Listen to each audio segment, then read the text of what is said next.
Welcome to Nicstalgia, your favorite pop culture podcast, where we have deep conversations about superficial things. I'm Nicole, your host, and each week we unlock core memories from the 90s, 2000s, and beyond while examining the past through a contemporary lens. Our guests are pop culture tastemakers who explore how our formative experiences shape how we see the world.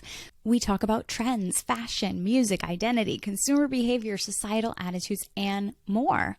Nicstalgia is a reminder of how our individual and collective memories make us feel like we belong. And if you like Nicstalgia, be sure to follow, subscribe, rate, review, and share with a friend who loves pop culture as much as we do. Plus, we have a lot of fun. Enjoy the show.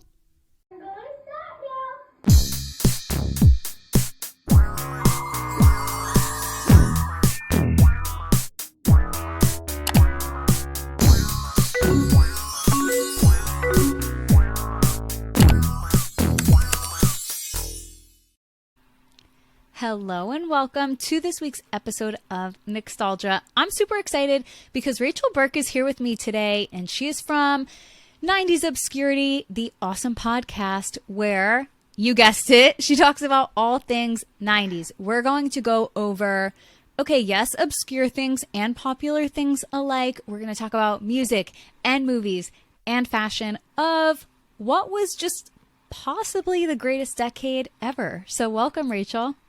Hi, thanks for having me. Yeah, of course. What inspired you to start 90s Obscurity? I know, I thought of this, I think the beginning of the year. I was feeling a little creatively stunted. So I'm one of those people who's always have a creative project going on. So I've actually published 5 books. I had a relationship podcast for years. I've done a lot of different creative things. And this year I was kind of like, I don't know what I want to do next. And then Spotify, I heard an ad for Anchor, which is their podcasting platform. And they were like, you can now play full songs. And I just thought that'd be kind of cool to make it like a radio show where you talk about songs from the 90s that a lot of us have forgotten about. Because I think with Spotify, I started rediscovering songs that I had listened to growing up that I had completely forgotten about, right? Because I feel like in the 90s, the radio played just amazing songs, and MTV had all these different amazing videos. And now I feel like they play, like the radio plays like the same 10 songs over and over, right? It's like Smells Like Teen Spirit and What I Got by Sublime, and it's just the same songs.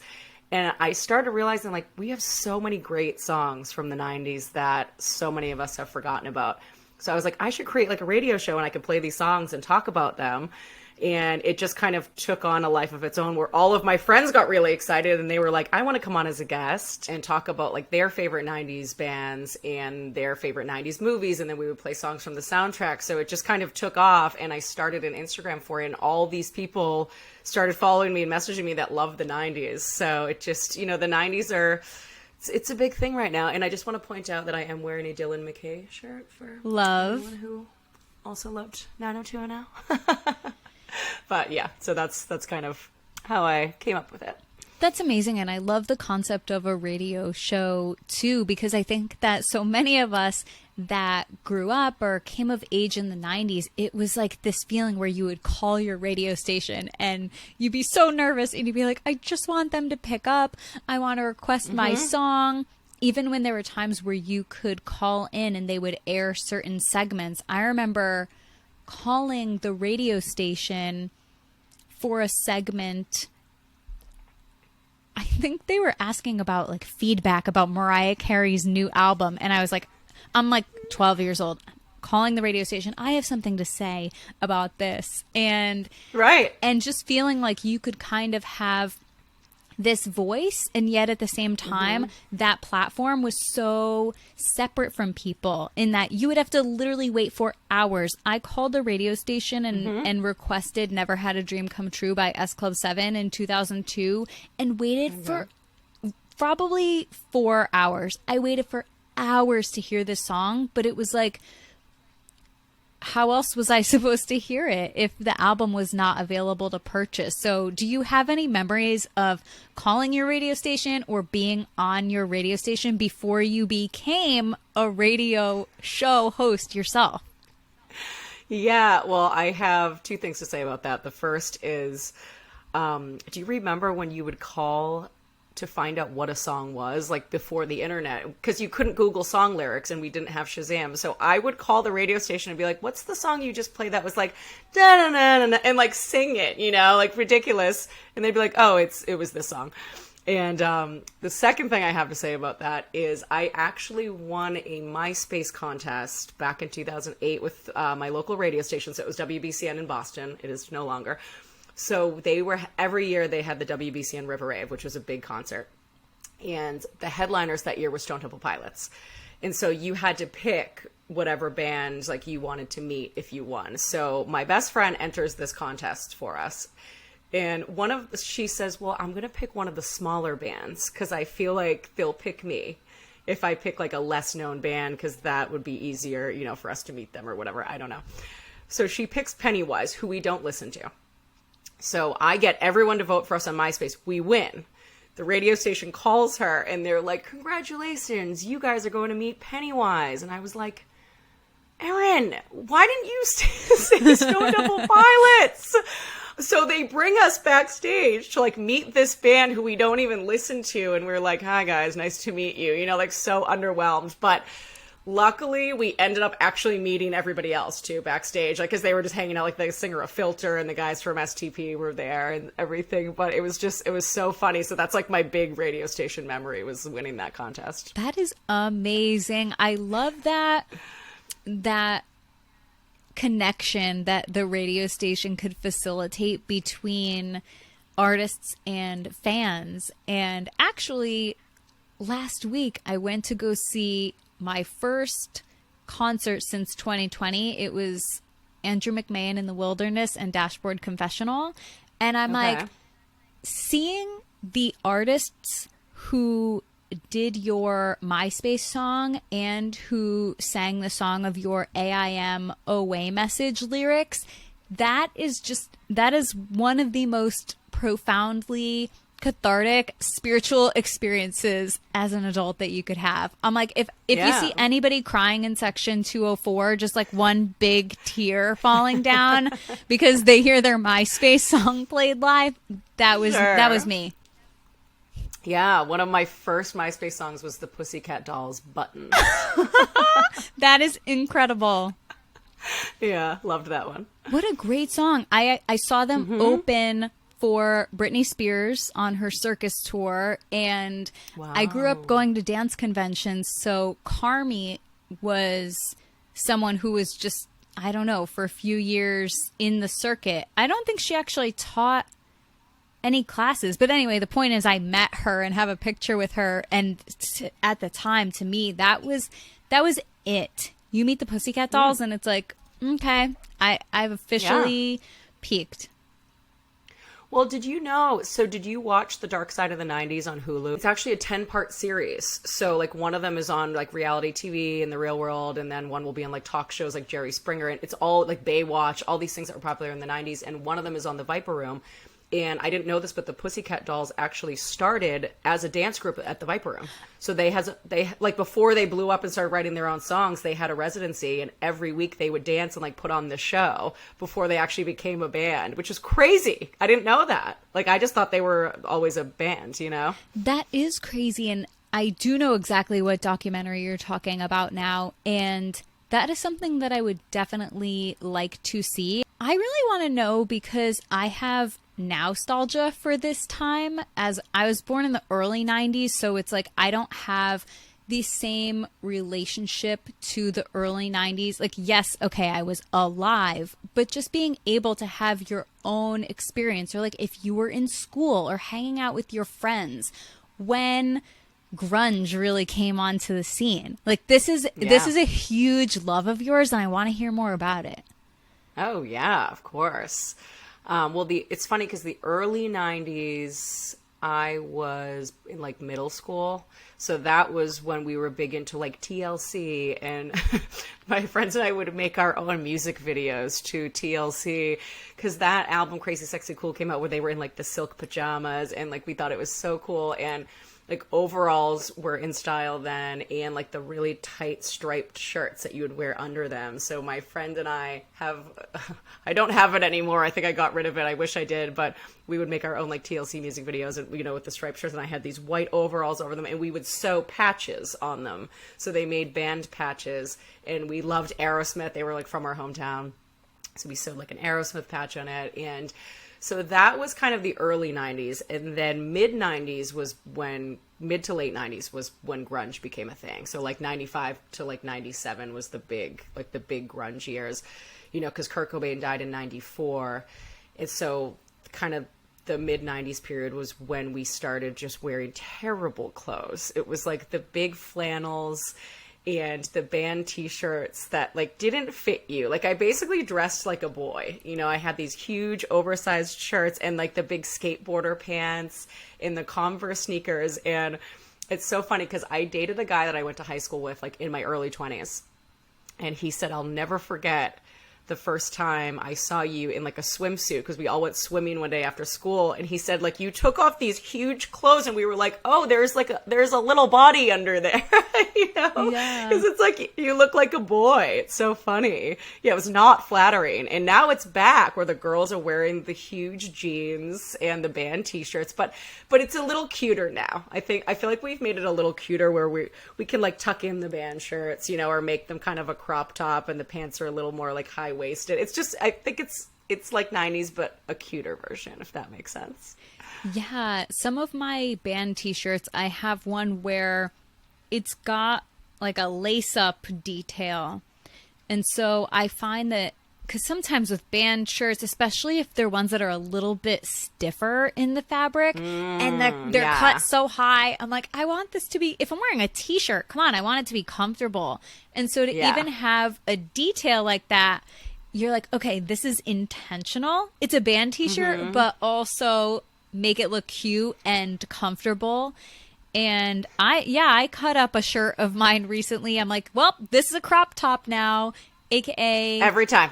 AKA this is, well, because I am a pretty short person. And so what is considered a regular length shirt, or what is considered, a regular length shirt to me is a crop top on most people. So I'm like, let's just make this into, my little baby doll style top. We got this. And it's the same energy, but in contrast to when in the late 2000s, early 2010s, when the 80s look of cutting all of your shirts so that they were off the shoulder.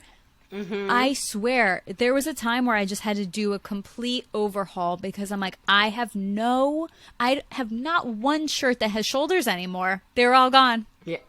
I still like that look. I like the off the shoulder look. I think it's cute. Yeah. But I do the same thing. I cut every t-shirt of mine, and I'm tall, but still they make them too long. Like, I think there needs to be a happy medium between like a full crop top where your stomach is hanging out and like a shirt that's like down to your knees, like they make them so long. So I swear every time I order a band shirt in the mail, I normally end up cutting it to be kind of like that halfway point where it's not like super cropped, but it looks girly. They need to find, I think, a better way, but it's definitely improved, I think, since the 90s, because they didn't make girl versions of band shirts. Like, you'd go to a concert and you had one option, and it was just the giant boxy shirt that wasn't cute, but we did it because that was the only option. Merch still has issues with cuteness.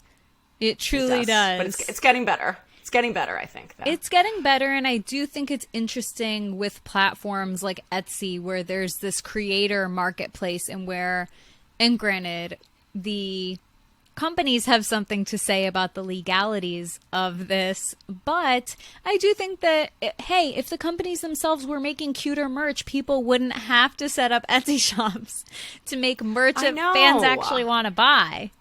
Yeah, I just paid $80, which is crazy, for this. It's a Nirvana. It's called a heart-shaped box shirt. I saw like some influencer with it, and I was like, I need that shirt, because it was so, like, the details were just so cute. And it was the vintage, like the actual ones from the heart-shaped box tour are going for $10,000 online. I'm not kidding.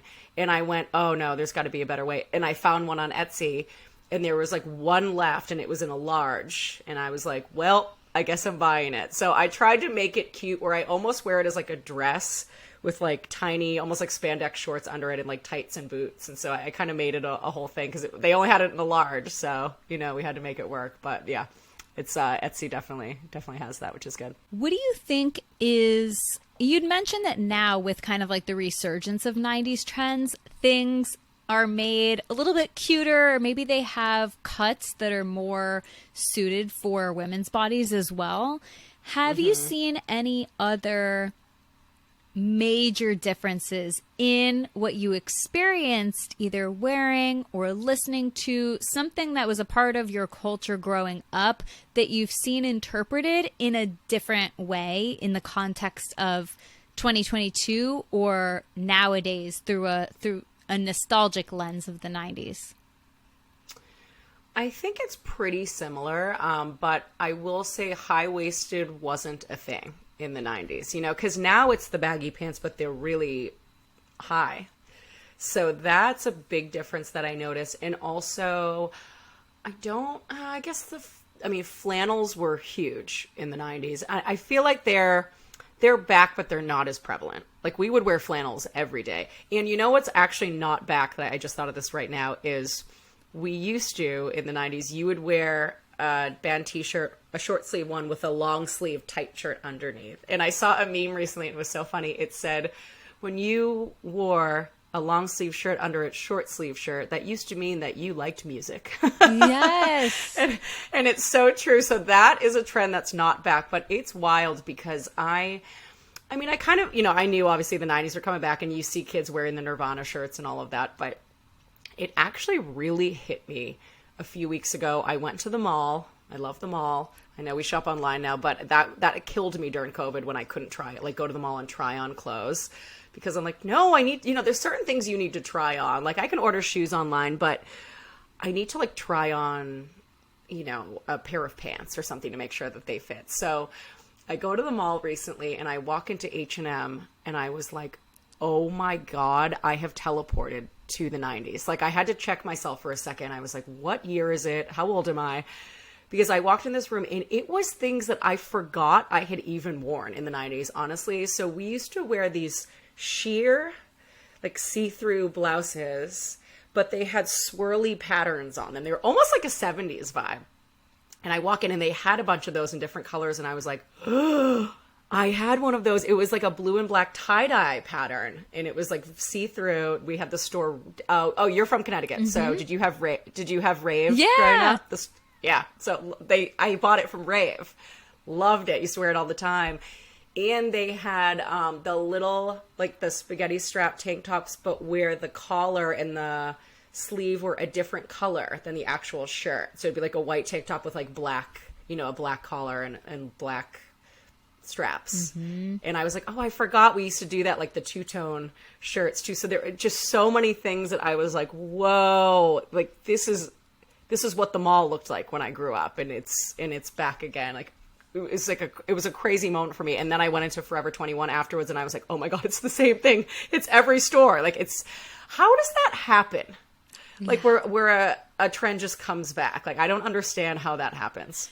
Yeah, I have been in the H&M time warp before as well. I've been in the retail time machine, and I went to school and I studied fashion, and the trend cycle really goes around once every 20 years or so. And it wasn't until, I guess the pandemic, when I realized that I was old enough to see a trend cycle complete in its entirety.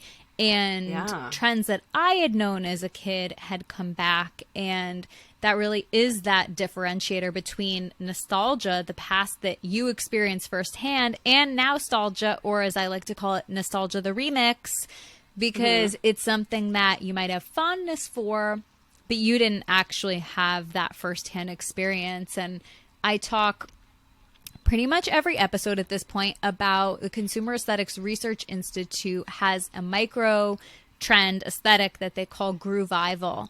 And I'm like, how does that one word completely encapsulate my entire childhood, meaning that affinity, that love for that 60s and primarily 70s, but like the hippie, the flower power, the yin and yang, the smiley faces, the checkerboard print, that love for the era of the 70s, but from the vantage point and through the sociopolitical lens of the 90s. And so well, I was going to say, because the 90s, some of the fashion trends were similar to the 70s, because I remember tie-dye shirts were big. We all had like the fitted tank tops that were tie-dye, and bell bottoms too. Bell bottoms were big. And sometimes we had like the patches up the side of the bell bottoms, like all different patterns too. So it is funny because, you know, it's like, I feel like it took 20 years from the 70s to catch up with the 90s. But then it really took 30 years for the 90s to catch up with the 2020s, you know, which is interesting. Yeah, I think we saw a little bit of the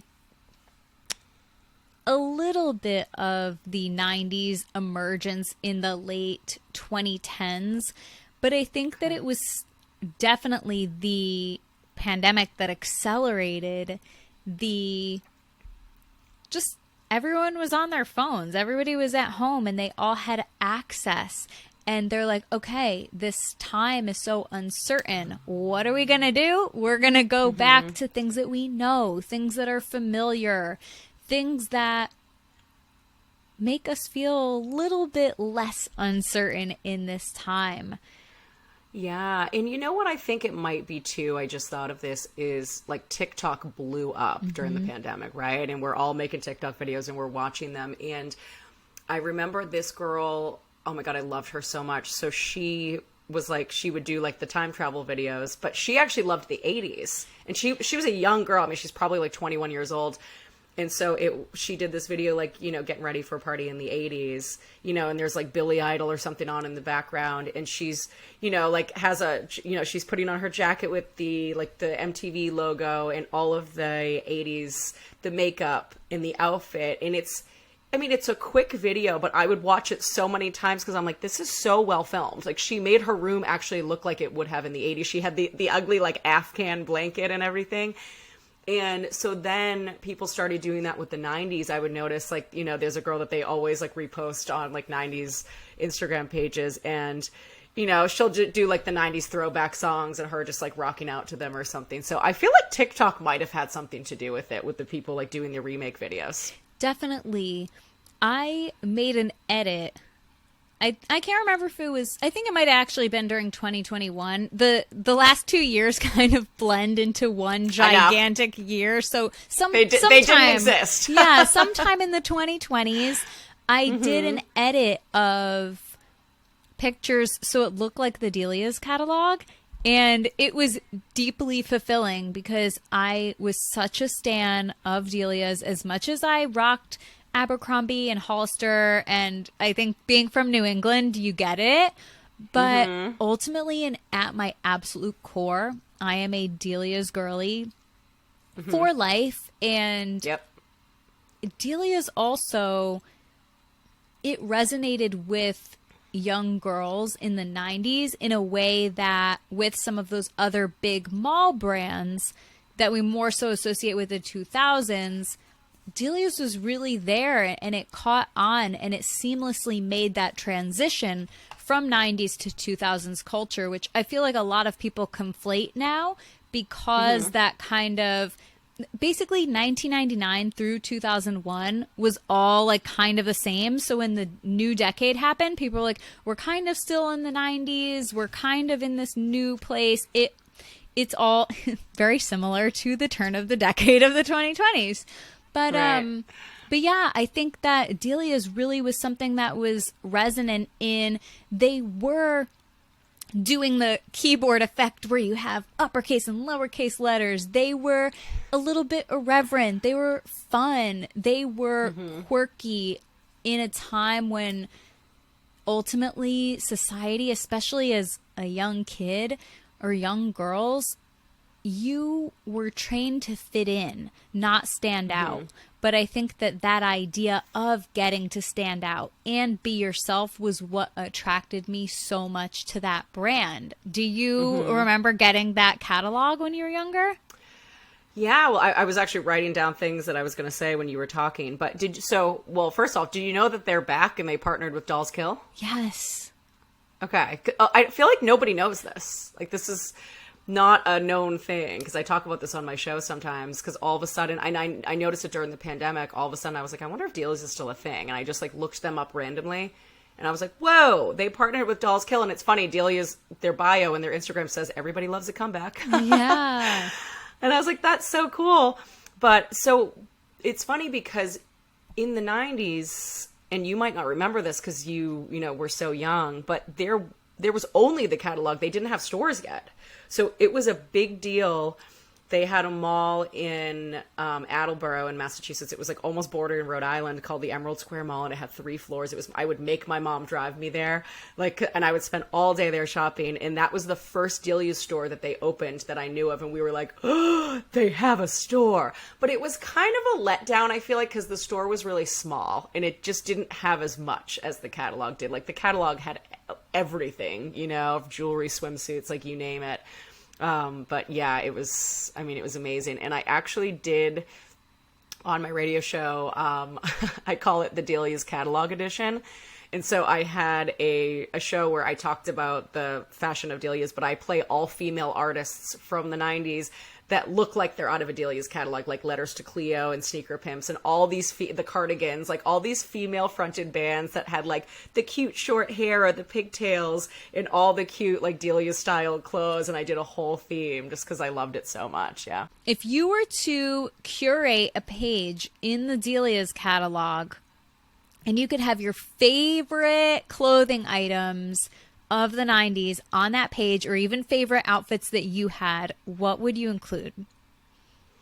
My all-time favorite, and I still love it to this day, was they would have the shirts with the rainbow sleeves. So they would have like a rainbow stripe down the sleeve, or sometimes it would be like colored stripes here, or sometimes, that on the arm. I loved that. That was my that's what reminds me of dELiAs.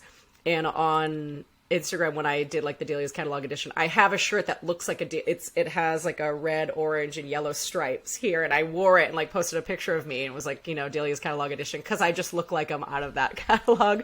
And it's funny because there's a company called Aviator Nation. I don't know if you've heard of them, but they're blowing up, at least in California. And it's that similar look. It's like they either have the stripes here or on the sleeves, and I'm like, oh, and they're so expensive, but I was like, I'm buying one of the shirts because I just think it's so cute. So that was my favorite trend for them. And that's always, I don't know, that's just like the thing that sticks out in my mind. And then everything else that I loved as far as fashion, it's not really so much related to dELiAs. They would have them, but it's just like, I loved the chokers. I loved the Kurt Cobain style sunglasses, with like the big rims around. I don't love the baggy pants. I don't think they're flattering. I think I would skip those. Yeah, but definitely. And like the floral printed stuff was really cute too. That almost had like a 70s look to it. In Connecticut, there were only 2 malls with dELiAs, and they were each like 45 minutes away in the other direction. Yeah. Of course. Mine was too. Yeah. My poor mom, and I remember my poor mom got lost one day because it was 45 minutes away. Right.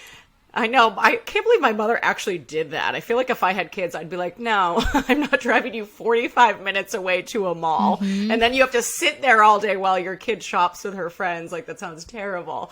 But I remember my mom got lost one day and she got on the wrong highway. And then she got on the wrong highway again. And she was like, Rach, we got to go home. And so we didn't make it to the mall. And my friends and I were all in the car and we were so sad. We didn't get to have our shopping day. That is sad, but it would be a whole day excursion. But it was before the GPS, Sometimes I ask my mom, I'm like, literally what? I didn't get a GPS until, I don't know, 2010 or something like that. Mm-hmm. And I was like, I know that I was around and I know I was driving before there were, I guess by the time I was driving, Mapquest existed. And so you would print out an entire, how many ever pages it took, you would print out those directions so you didn't get lost. I was just going to say that, and growing up in Boston, right, it was an absolute nightmare because it's such an old city. So you have all these one-way streets. So if you take one wrong turn, that's it. You're out. You're lost forever and you can't find your way back. Oh, truly, you take one wrong turn and that is all that it takes. You're not going to dELiAs. Forget about it.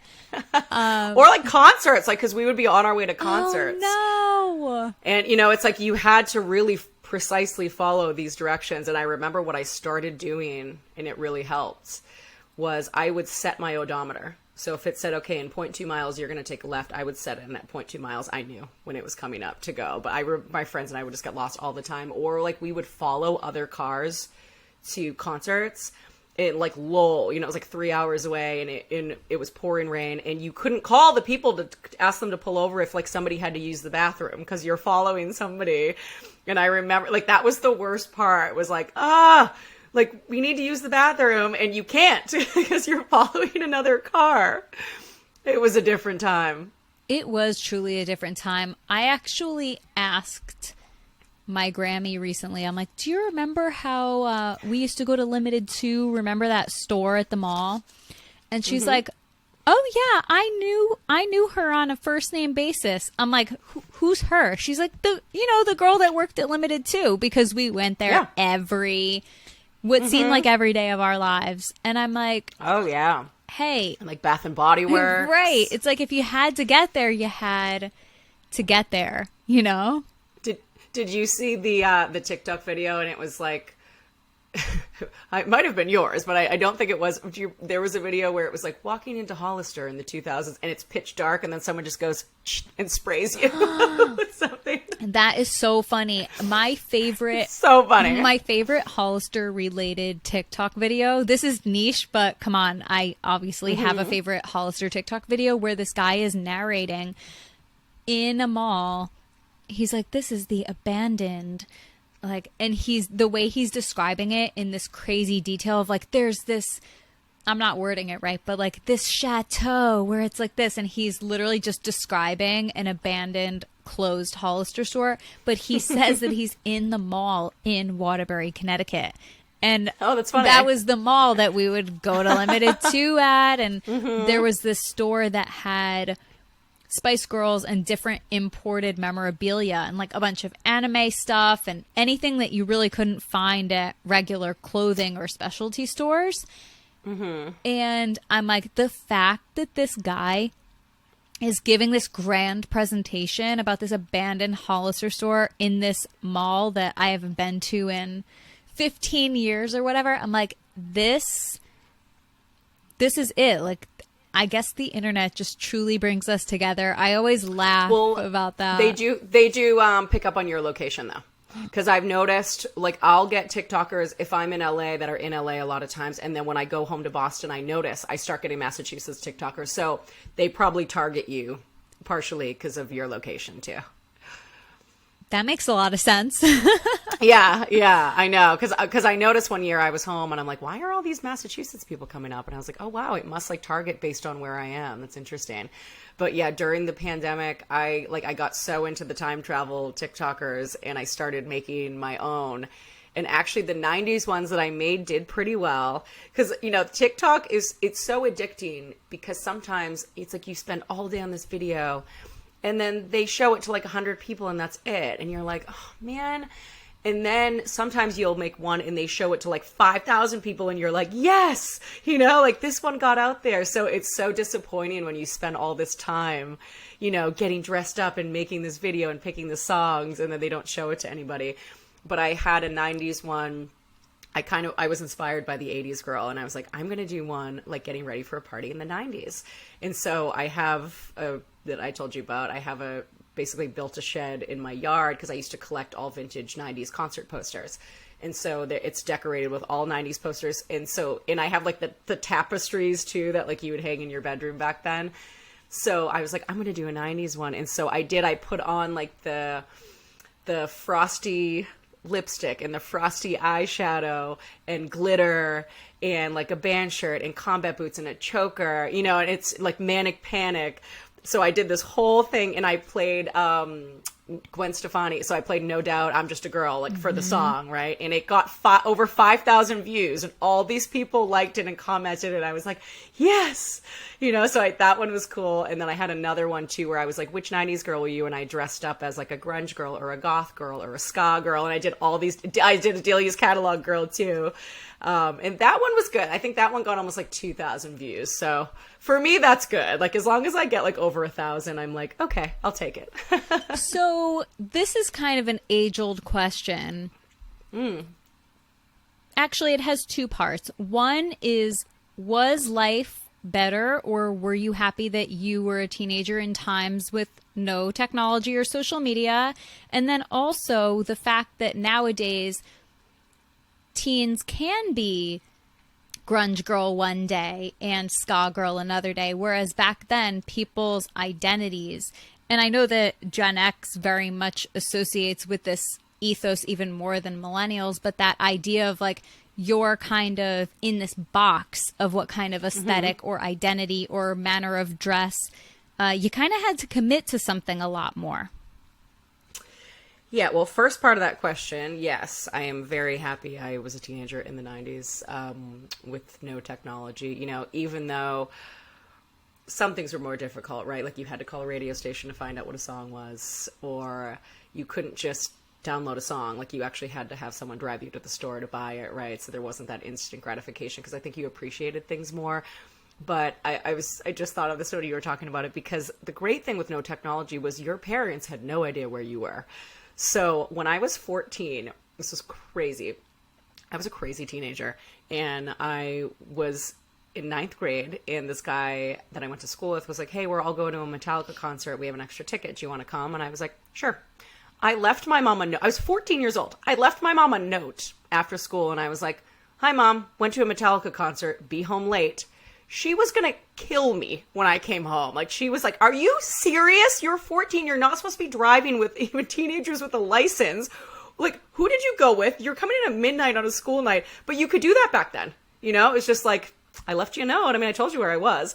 And, you know, nowadays it's like your parent would be blowing up your phone. Like, get home. You know what I mean? So that was kind of the beauty of it. And then as far as the trends go, I feel like I kind of changed identities every year in the 90s, because I went from, it kind of came full circle. Like I went from middle school TLC hip hop and the striped shirts to grunge, you know, baggy stuff, flannels. And then I got into like a dELiAs kind of cute girly phase in like 10th grade. And then 11th grade, like hip hop became a big thing, like Jay-Z and Tupac and everything. And so then we would wear like the tight, I remember I had like this tight Calvin Klein shirt in like these baggy pants. Like I looked like a rapper, like dELiA. Like dELiA was like a style phenomenon in the 90s. So yeah, I feel like we had a lot of different identities, and I went through a goth phase too, actually, like right after the grunge. So yeah, I think you just kind of switched every year, you know, because you started to grow up, or you'd be into different music, or you'd be hanging out with like different crowds, right? And so like I kind of got into this crowd that like listened to rap music like late in high school, and you know, like just kind of changed my style a little bit. So I think that was cool. Yeah, I love that take on how aesthetic, as we call it now, how that was mutable back then too, because I think that is the perception where you did have to fit into a certain clique, but there is that recognition too that you could change that group of friends, or you could change that environment or that music you listen to at any time. So yeah. You are a music buff, but also you love movies too, and specifically just 90s movies were something else.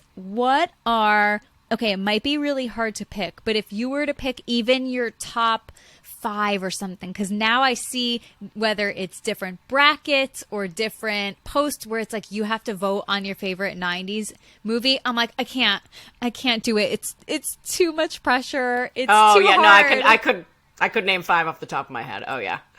Definitely Cruel Intentions. I think we saw that a million times. And I actually met Brian Phillippe recently. He was at a party I was at, and I couldn't even talk to him. I was just like, hi, I think you know a friend of mine. And I I just blathered on about nothing. He's stunning. Definitely Cruel Intentions, Scream. I think we saw that a million times in the theaters. Empire Records was amazing. Liv Tyler was so cute. Singles was great. Like, that soundtrack was amazing. And you know what's funny is I just rewatched Romeo and Juliet on Saturday. They play movies at the Hollywood Cemetery out here. Sounds creepy, but it's actually awesome. You have like a picnic with your friends, and then they have a photo booth and everything that's the theme of the movie. And it's like, they put a lot of money into this. I mean, so they had a bed with all like thousands of candles. It was beautiful, and flowers and everything. But I just rewatched that with a friend of mine, and I was like, oh my God, I forgot what a great movie this is. Like, it's so sad, but it's just like a beautiful movie. I loved Leonardo DiCaprio and Claire Danes in it. The soundtrack was amazing. It was so good. So I'm gonna throw that out there as my number 5. That's amazing. I actually it wasn't until last year where with Claire Danes I watched My So-Called Life for the first time. Now it's my favorite show of all time. Like if I was Rotten Tomatoes, 100%. Yeah. Oh, it was. I know, and it only lasted like 2 seasons. I think it was one season. Or 1, yeah. Isn't that crazy? Like 90210 had 10 seasons, and not only that, but they were 30 episodes a season, right? Because shows nowadays, it's like, oh, it comes out on Netflix and there's 10 episodes, and I'm like, that's it. And they're a half hour long too. Like 90210 was an hour, so you have an hour of 30 episodes. So that's 300 episodes that are an hour long. Like, that's a lot. Like, we had we had so much more, I feel like, back then, and now you binge a season in a day. And then you're like, oh, I have to wait a year for like this to come out again. You know? Yeah. Yeah. So different. I think then we watched, 50 shows that have 8 episodes versus then we watched 8 shows that had 50 episodes. Sure. And I'm just wrapping up Buffy the Vampire Slayer, and it was like a 6-month ordeal. Like, when you watch old shows, you have to make the commitment and say, all right, I am going to set aside this amount of my life to watch this show because there are so many episodes. Yeah, and think about it. If you wanted to watch every episode of Beverly Hills 90210, and there's 300 episodes. So if you watch an episode a day, it would take you a year. It would take you 300 days to watch that whole thing. Like, that's crazy. And nowadays, like, it's like we watch a season in like 2 days. Yeah, we had so much. I have every episode of 90210 and Melrose Place on a DVD. Like, because Melrose Place had 7 seasons too. They had a lot. Yes. And I would rewatch them in my 20s too, because I loved them so much. And then they started having them on like Hulu or like the Soap Channel, and I've watched them so many times. I feel like I can recite the episodes by now. They're my favorite. 90210 is my favorite. Those 2 shows are always very closely associated with one another. Do you think that that's fair to associate them in that way? Or do you think that they both were, although they might have been appealing to the same audience demographic, that each of them really has something different and separate to offer? So do you know why they're associated? Are they both Aaron Spelling productions? So, yes. So what happened was, actually Melrose Place was a spinoff of 90210, and they had some of the characters in the very first episodes of Melrose Place. So what happened was, I've watched all the documentaries on these shows. Like, I literally know everything. So basically 90210 did so well that Aaron Spelling decided he wanted to create a second show, but with characters in their 20s instead of their teens. So in the middle of 90210, Jenny Garth starts dating Grant Show, who is in Melrose Place. His name was Jake. And so what they did, they were like, all right, let's take him.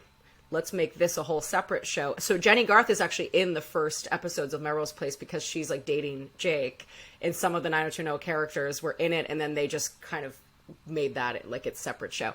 But it didn't do well at first. It wasn't until they brought Heather Locklear on, and then she was such a phenomenon, so it like blew up after that. Yeah. That's interesting because I've seen a little bit of 90210 here and there, but I feel like at least when some of these early 90s shows ran in syndication, I would see ones that were more targeted at children. Like Saved by the Bell's an example, where it's like I would watch Saved by the Bell on a Saturday morning, but 90210 wouldn't be on a Saturday morning. And so that is one of the shows that I really want to that'll be, now that I'm finishing my, you know, my, how many episodes? My 144 episode Buffy arc. I'm like, I'm ready to take another plunge, and 90210 I think should be it. Yeah, you'll love it. But I will say it doesn't get great until season 3. Season 3 was like my favorite, and then it just like took off from there because the first season actually didn't do well. So the reason it blew up was because season 2, they decided they were going to air it during the summer because, you know, summer was reruns back then, right? You didn't have new shows in the summer. So they were like, you know what, we're going to air it season 2 in the summer when no one is watching anything new, and it blew up. But season 3 is when it gets good, and I won't tell you why, but there's a couple that everyone is either like, you know, team... I don't know how much you know about it, so I won't say the name. I won't spoil anything. But basically, one of the characters kind of has to pick between 2 of the girls on the show. And to this day, people have Instagram pages dedicated to like team this girl or this girl. And I was team the girl that started dating him in season 3. And then they ended up like together for a while. And so, and then there's also team Dylan or team Brandon. So I'm obviously team Dylan. So Luke Perry and I have the same birthday. And I found this out in the 3rd grade. This was going to be my pickup line when I met him in LA, and I never met him. He passed, and I know I was like devastated when he died, because you hear actually all these stories about what an amazing person he was, and it was so sad. But it's probably my favorite show of all time, and you will love it. I promise you. Amazing. I have one more question for you. Okay. What is the one 90s either show or song or artist who they fall under the category of 90s obscurity, and maybe the mainstream or maybe some people don't know about this person or thing? What would you recommend to them if they really want to get it? They might be missing a hidden 90s gem. Oh yeah. I mean, because I always say my favorite 90s band, they're not really obscure, but they weren't like as popular as like Nirvana or Pearl Jam or any of those. Like I loved Everclear. Everclear was one of like my favorite 90s bands. But as far as like really, really obscure songs that people forgot about, so I have a few. There was a band called Howlin' Maggie that absolutely no one remembers but me and my best friend back home. Like, I ask everybody, people who are very, very knowledgeable, and they were on MTV, like, they had videos, they had 2 hit songs. No one remembers them. So I'm like, oh, they were so great. And there was also a band called Imperial Drag. So there was a band I didn't even listen to. They were kind of before my time, like very, very early 90s, called Jellyfish. But men who are in like their 40s and 50s that really love music, they all know Jellyfish and they love them. But what a lot of people don't know is Jellyfish had a spin-off band after that with most of the members called Imperial Drag, and they had a song called Boy or a Girl in the 90s that I grew up listening to. This was actually kind of why I started the show.